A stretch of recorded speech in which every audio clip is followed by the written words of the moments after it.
মাধ্যমিক ও উচ্চ মাধ্যমিকের মেধাবী পড়ুয়াদের সংবর্ধিত করল Assam university SC and ST employees welfare association. একই সঙ্গে ক্যারিয়ার কাউন্সিলিং এর এক প্রোগ্রাম আয়োজন করে সংস্থা। রবিবার শিলচর আম্বেদকর ভবন প্রেক্ষাগৃহে অনুষ্ঠিত এদিনের এক সংবর্ধনা সভায় এবছর মাধ্যমিক ও উচ্চ মাধ্যমিক পরীক্ষায় 70% বা তার অধিক নম্বর নিয়ে কৃতিত্বের সহিত উত্তীর্ণ হওয়া শতাধিক ছাত্রছাত্রীদের সংবর্ধিত করা হয়েছে।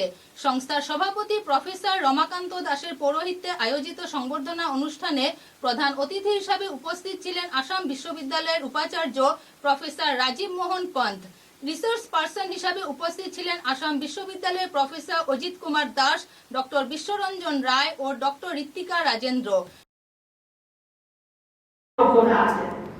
তার আগে বলবো, তোমরা যে কোনো সাবজেক্ট নাও, তোমাদের যদি ইচ্ছা না থাকে ওই সাবজেক্টে, কোনো যদি দৃঢ়তা না থাকে, তাহলে কিন্তু ওই সাবজেক্ট পড়ে কোনো লাভ হবে না। অনেকবার বলেছে স্কিল ডেভেলপমেন্ট কোর্সেস।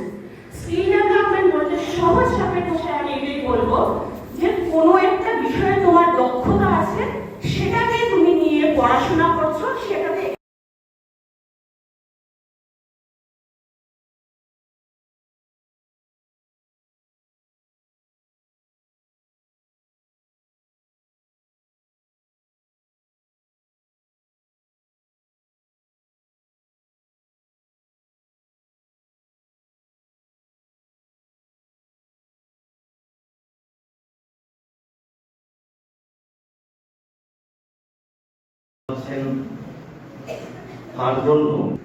তাদের বক্তব্যের নির্যাসটুকু উপস্থাপন করা অত্যন্ত সংক্ষিপ্তভাবে।